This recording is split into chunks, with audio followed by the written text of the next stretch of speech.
밤하늘에 쏟아지는 별들을 바라보며 문득 이런 생각을 해보신 적 있나요? 이 넓은 우주에 정말 우리뿐일까? 만약 이 질문에 대한 답이 이미 5,000년 전 단단하게 굳은 점토판 위에 기록되어 있었다면 어떨까요? 저희 채널에 오신 것을 환영합니다. 오늘은 인류 역사상 가장 매혹적인 미스터리 중 하나인 고대 수메르 문명과 그들이 섬겼던 신비로운 신들에 대해 깊이 파헤쳐 보려 합니다. 장담하건대 오늘 이 시간은 인류의 기원에 대한 여러분의 시각을 완전히 바꿔놓는 계기가 될 것입니다. 흔히들 인류가 스스로 첫 문명을 일구었다고 믿지만 고대 문헌들은 전혀 다른 이야기를 하고 있습니다. 심지어 우리의 창조주들이 언젠가 다시 돌아올 것이라는 기록까지 남겼죠. 이제 가장 편안한 자세로 눈을 감고 몸의 긴장을 풀어보세요. 마음을 차분하게 가라앉혀줄 신비로운 이야기가 지금 시작됩니다. 잠이 들기 전 혹은 깊은 생각에 빠져들며 한번 고민해보세요. 과연 인류는 진화의 우연일까요? 아니면 누군가의 거대한 프로젝트일까요? 여러분의 생각을 댓글로 들려주세요.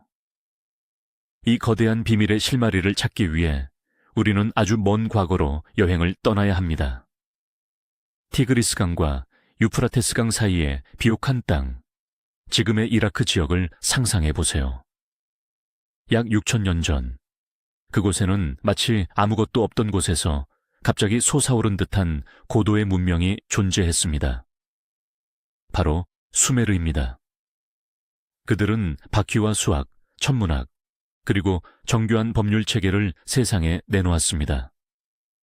무엇보다 중요한 건 인류 최초의 문자를 만들었다는 점이죠. 그들은 갈대펜을 사용해 점토판에 쐐기 모양의 글자를 새겨 자신들의 방대한 지식을 기록했습니다. 오랜 세월 모래 속에 잠들어 있던 이 기록들이 발견되고 해독되었을 때 전 세계 학계는 커다란 충격에 빠졌습니다. 그곳엔 단순한 일상이나 상업 기록만 있는 게 아니었기 때문입니다. 수메르인들은 우주의 구조와 태양계의 원리, 그리고 아눈나키라 불리는 강력한 존재들에 대해 아주 상세히 묘사해 두었습니다. 하늘에서 땅으로 내려온 자들이라는 뜻이죠. 오늘 우리는 그들이 남긴 기록 속에 숨겨진 이야기와 경고를 하나씩 따라가 보려 합니다. 자, 그럼 처음부터 차근차근 짚어볼까요? 도대체 인류는 이 기록들을 어떻게 발견하게 된 걸까요? 때는 19세기 중반, 뜨거운 태양이 내리쬐는 사막을 한번 상상해 보세요. 영국 고고학자들이 고대 도시 니네베의 유적지를 발굴하고 있었습니다. 숨막히는 무더위 속에서 입안에는 까끌까끌한 먼지가 씹히는 그런 열악한 환경이었죠. 그런데 그때 깊은 흙더미 속에서 발견된 것은 황금도, 화려한 보석도 아니었습니다. 그보다 훨씬 더 가치 있는 것이었죠. 바로 아슈르바니팔 왕의 거대한 도서관이었습니다. 무려 3만 개가 넘는 점토판들이 수천 년의 세월을 견디며 그곳에 잠들어 있었던 겁니다. 당시에는 이 구운 흙덩어리들이 어떤 엄청난 비밀을 품고 있는지 아무도 짐작조차 하지 못했습니다. 학자들이 이 텍스트를 해독하기까지는 수십 년에 걸친 끈질긴 노력이 필요했죠. 그리고 마침내 그 기록들이 입을 열었을 때 전 세계는 경악을 금치 못했습니다. 과거로부터 온 이 메시지들이 우리가 알고 있던 고대 세계에 대한 모든 상식을 완전히 뒤엎어버렸기 때문입니다. 더욱 놀라운 것은 이 기록을 남긴 이들이 자신들의 위대한 지식을 스스로의 공으로 돌리지 않았다는 점입니다. 그들은 모든 문명과 기술을 신들로부터 전수받았다고 명시했습니다. 바로 그 유명한 아누나키로부터 말이죠. 도대체 아누나키란 누구일까요? 이 이름은 고대 언어로 하늘에서 땅으로 내려온 자들이라는 아주 시적이고도 직설적인 의미를 담고 있습니다. 정통 역사학에서는 보통 이들을 단순한 신화 속 등장인물로 치부하곤 합니다. 천둥과 번개, 그리고 계절의 변화를 설명하기 위해 고대인들이 만들어낸 상상의 산물이라고 말이죠. 하지만 잠시만 회의적인 시각을 거두어 볼까요? 고대 기록들은 그들을 형체 없는 영적인 존재로 묘사하지 않습니다. 대신 실체가 있는 존재이자 통치자, 그리고 공학자의 모습으로 기록하고 있습니다. 여기서 흔히 퍼져 있는 오해 하나를 바로잡아야 할 것 같네요. 많은 이들이 모든 학자가 아누나키를 외계인으로 인정한다고 생각하지만 사실은 그렇지 않습니다. 이 이론은 20세기 연구가인 제카리아 시친에 의해 널리 알려졌고 주류 학계는 여전히 이 견해에 동의하지 않습니다. 하지만 아주 엄격한 교수들조차 인정하는 사실이 하나 있습니다. 수메르인들이 남긴 신들에 대한 묘사가 소름 돋을 정도로 구체적이고 기술적으로 정교하다는 점입니다. 그것은 단순한 옛날 이야기가 아니라 마치 목격자가 직접 기록한 실제 사건의 연대기처럼 들립니다. 그렇다면 고대 기록에 따르면 아누나키는 과연 어디에서 왔을까요? 수메르 우주론에는 이에 대한 놀라운 해답이 담겨 있습니다. 그들의 기록에는 신비로운 제시비 행성, 니비루가 등장합니다. 이해를 돕기 위해 한번 상상해 볼까요?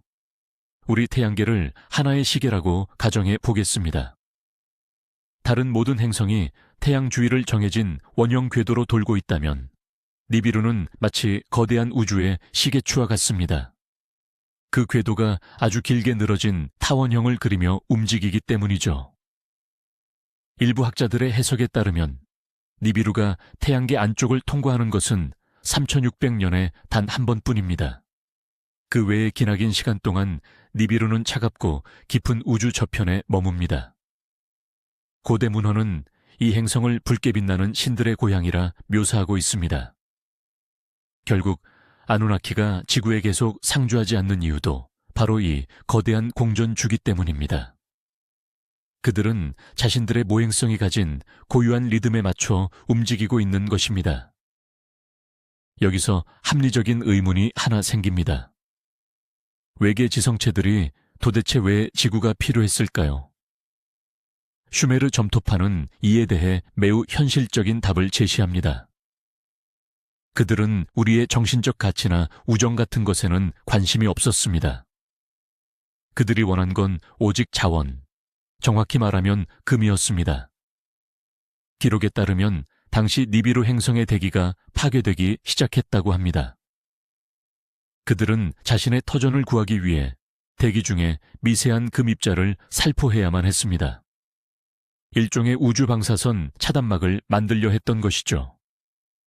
마치 공상과학 영화 속 이야기 같지 않나요? 하지만 현대 과학 기술을 한번 보십시오. 오늘날 항공우주국에서도 방사선을 막기 위해 인공위성과 우주복에 실제로 금박을 사용하고 있습니다. 고대 슈메르인들이 금의 이런 물리적 특성을 어떻게 미리 알고 있었을까요? 결국 아누나키는 일종의 광부로서 지구에 온 셈입니다. 그들은 남아프리카와 메소포타미아 전역에서 대규모 금채굴 원정대를 조직해 활동했습니다. 금채굴은 매우 고된 노동이었습니다. 수메르 신화에는 이기기라고 불리는 하급신들이 등장하는데요.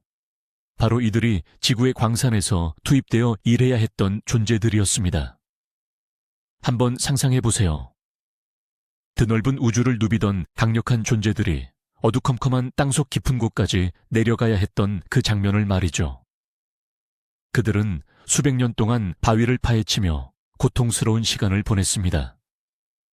그러다 결국 터질 게 터지고 말았습니다. 이기기들이 반란을 일으킨 겁니다. 이것은 인류 역사상 최초의 파업이자 우주적 규모의 거대한 저항이었습니다. 그들은 작업 도구를 모두 불태우고 당시 지구를 다스리던 아누나키의 통치자 엔릴의 궁전을 포위했습니다. 상황은 걷잡을 수 없이 심각해졌습니다. 니비루 행성에게 금은 생존을 위한 필수 자원이었지만 더 이상 그 누구도 일하려 하지 않았으니까요. 바로 그때 엔릴의 형제이자 천재 과학자였던 엔키가 파격적인 해결책을 내놓습니다.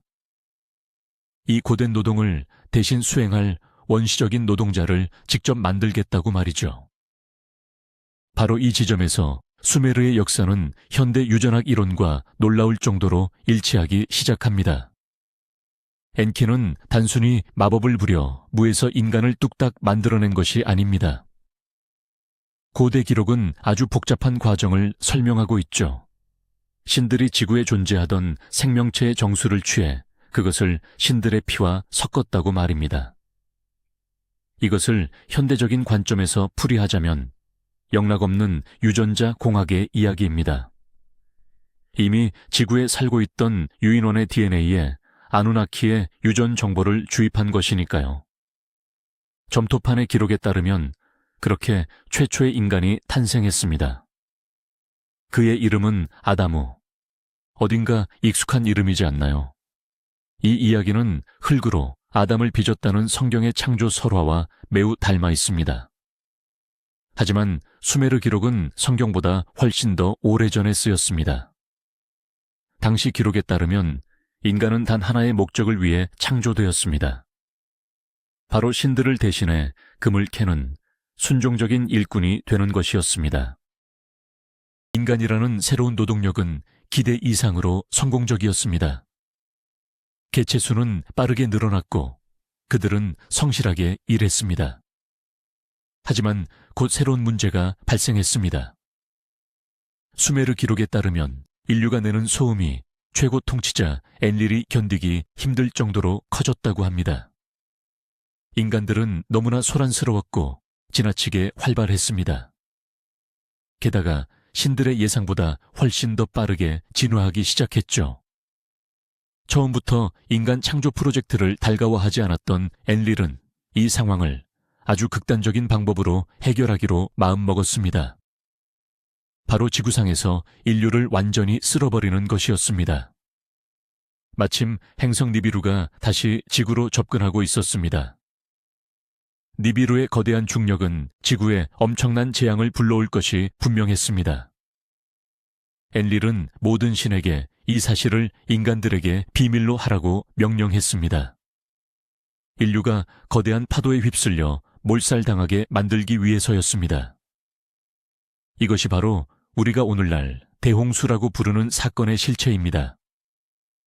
인류의 존재 흔적을 완전히 지워버리려 했던 거대한 참사 말이죠. 하지만 인류에게는 수호자가 있었습니다. 바로 우리를 창조한 존재, 엔키였습니다. 그는 자신이 만든 피조물들에 대해 깊은 책임감을 느끼고 있었죠. 엔키는 엔릴의 명령을 정면으로 어길 수는 없었기에 한 가지 묘책을 씁니다. 그는 은밀하게 한 신실한 인간에게 접근했습니다. 수메르 기록에 등장하는 지우스드라 혹은 우트나피쉬팀이라 불리는 인물입니다. 엔키는 곧 들이닥칠 거대한 물벽의 위험을 경고하며 거대한 배를 건조하기 위한 정밀한 지침을 내렸습니다. 흥미로운 점은 이것이 단순히 나무로 만든 작은 배에 관한 이야기가 아니라는 것입니다. 고대 기록에는 구체적인 기하학적 계산법은 물론 역청을 발라 방수 처리를 한 일종의 잠수함과 같은 선박의 설계도까지 담겨 있었습니다. 지우스드라는 자신의 가족과 모든 생명의 씨앗을 그 배에 실어야 했습니다. 우리는 여기서 다시 한번 놀라운 공통점을 목격하게 됩니다. 이것은 구약 성경이 탄생하기 수천 년 전 이미 기록된 노아의 방주 이야기였습니다. 엔키는 인류라는 생명의 불꽃이 거대한 심연 속으로 영영 사라지지 않도록 지켜낸 것입니다. 마침내 거대한 대홍수가 지구를 덮쳤습니다. 점토판에 기록된 그날의 묘사는 소름이 돋을 정도로 생생합니다. 칠흑 같은 먹구름, 포효하는 바람, 그리고 하늘을 찌를 듯한 거대한 파도가 세상을 집어삼켰죠. 대자연의 무시무시한 힘 앞에서는 그 위대한 아누나키조차 공포에 떨었습니다. 그들은 하늘배를 타고 지구 궤도로 피신했고 눈 아래 펼쳐진 처참한 광경을 보며 파괴되어가는 지구의 아름다움을 슬퍼하며 눈물을 흘렸습니다. 마침내 물이 빠졌을 때 이전의 세상은 흔적도 없이 사라진 뒤였습니다. 하지만 우트나피슈팀의 배는 무사히 살아남았죠. 인류가 살아남았다는 사실을 알게 된 엔릴은 불같이 화를 냈습니다. 그러나 엔키는 인류가 스스로 생존할 자격이 있음을 증명해냈다며 형을 설득했습니다. 이 사건을 기점으로 인간을 대하는 신들의 태도가 완전히 바뀌었습니다. 그들은 더 이상 우리를 말 잘 듣는 노예로만 여기지 않았습니다. 아누나키는 살아남은 자들에게 지혜와 지식을 전해주기로 결심합니다. 기록에 따르면 바로 그때 왕권이 다시 한번 하늘에서 내려왔으며 신들은 인간을 직접 가르치기 시작했습니다. 대홍수 이후 인류에겐 새로운 시대가 열렸습니다. 아누나키는 인간에게 농경의 기초를 전수하고 도시를 건설하며 물기를 내는 법을 가르쳤습니다. 그들은 법과 사회 질서의 기틀을 마련해 주었죠. 흥미로운 사실은 슈메르의 왕들이 자신을 절대적인 통치자로 생각하지 않았다는 점입니다. 그들은 언제나 자신을 그저 신의 대리자일 뿐이라고 불렀습니다. 아누나키는 도시 안의 폐쇄된 구역에서 생활했는데 그곳이 바로 오늘날 우리가 사원 혹은 지구라트라고 부르는 곳입니다. 일반인들의 출입은 엄격히 금지되었고 오직 사제들만이 그곳에 음식과 의복을 날랐습니다. 한번 상상해 보십시오. 도시 한복판에 거대한 계단식 피라미드가 우뚝 솟아있고 그 꼭대기 성스러운 방에는 신이 머물고 있습니다. 그는 지시를 내리고 신비로운 장치를 사용해 날씨를 조종하며 민족의 운명을 결정합니다. 슈메르인들에게 이것은 오늘날 우리가 말하는 종교가 아니었습니다. 그것은 그들이 마주한 명백한 현실이자 일상이었습니다. 시간은 흘러갔고 어느 날 기이한 일이 벌어지기 시작했습니다. 고대 기록들은 거대한 재앙의 시기를 묘사하고 있습니다. 아누나키들이 자신들의 도시를 버리고 떠나기 시작한 것입니다. 기록에는 강력한 폭풍이 언급되는데 이는 단순한 자연 현상이 아니었습니다. 묘사된 내용을 보면 그것은 마치 방사능 폭풍과도 같았습니다. 죽음을 몰고 오는 사악한 바람에 대한 기록도 남아 있습니다. 학자들 사이에서는 여전히 논쟁이 뜨겁습니다. 신들 사이에 파괴적인 무기를 동원한 전쟁이 있었던 것일까요? 아니면 예상치 못한 자연재해였을까요? 이유가 무엇이었든 신들은 하늘의 배에 몸을 싣고 떠나버렸습니다.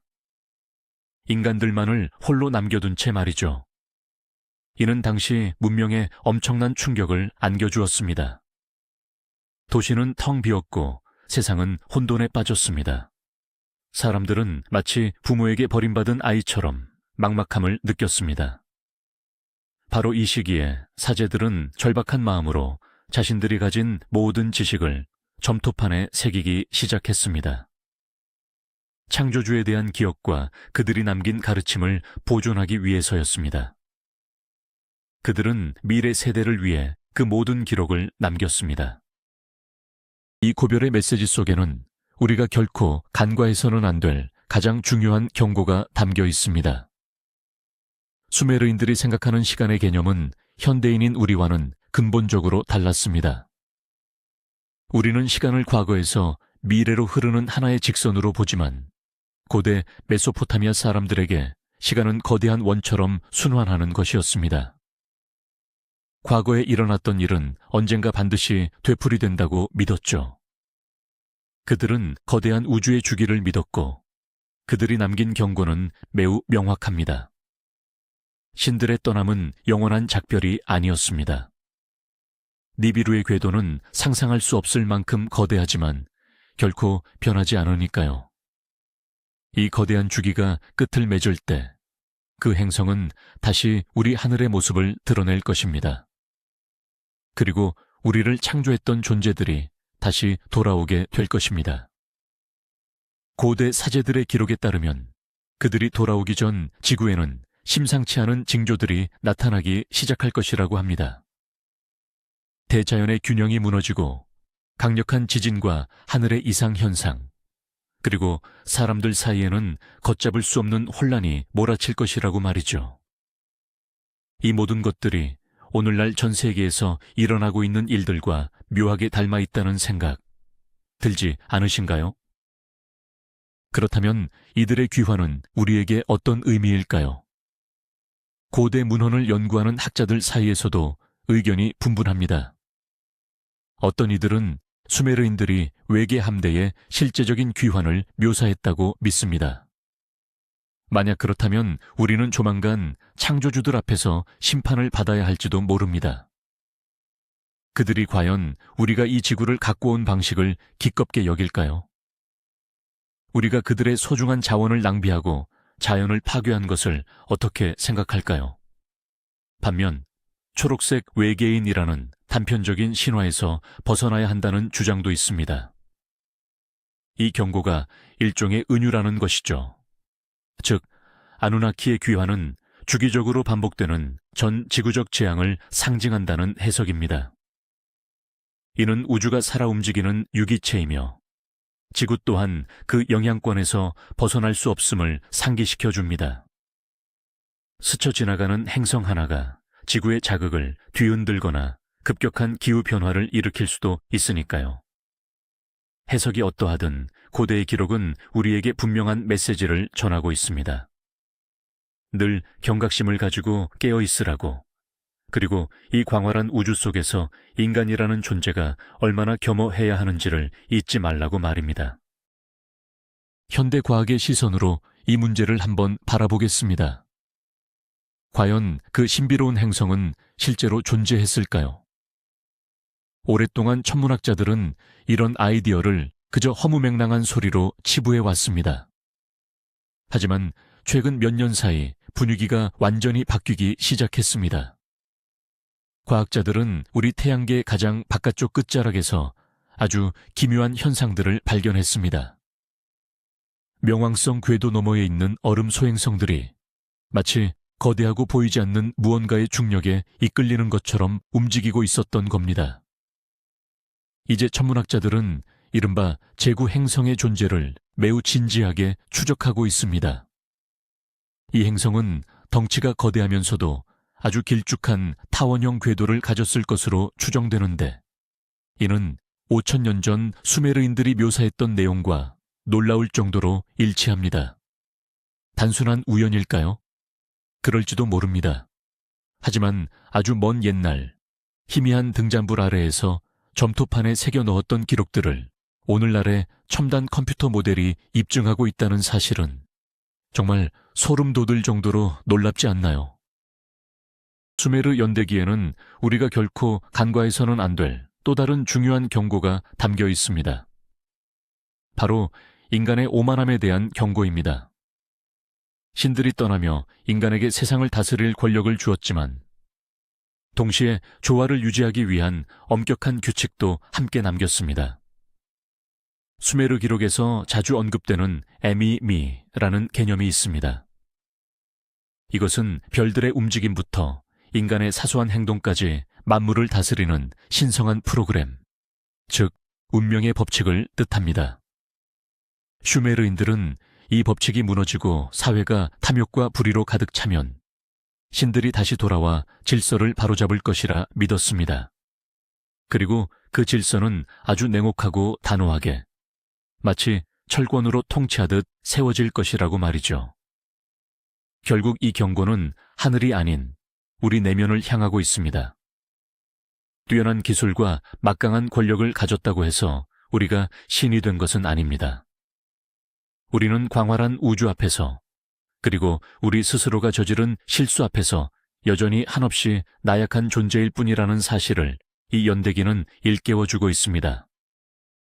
이 장면을 한번 떠올려 보세요. 고대 바빌론이나 우르의 어느 신전, 깊은 밤입니다. 한 노사제가 희미한 불빛 아래 앉아 있습니다. 그는 아직 채 마르지 않은 부드러운 점토판과 날카로운 갈대펜을 집어듭니다. 자신의 도시가 서서히 몰락하고 있음을 그는 직감하고 있습니다. 밤하늘의 별을 바라보며 다시 돌아올 자의 전령인 그 붉은 빛을 찾으려 애를 씁니다.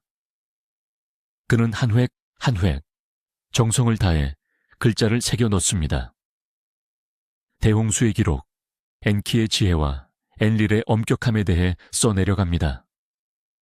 그는 이 거대한 주기가 끝나는 것을 살아서 보지 못할 것임을 알고 있습니다. 하지만 후손들, 바로 지금의 우리들이 진실을 알게 되기를 간절히 바랐습니다. 그는 완성된 점토판을 항아리에 넣어 봉인한 뒤 기록 보관소 깊숙한 곳에 숨깁니다. 이것은 절박한 희망의 몸짓입니다. 인류가 자신의 뿌리를 잊지 않기를, 소란스러운 세월의 흐름 속에서 기억을 잃어버리지 않기를 바라는 마음 말입니다.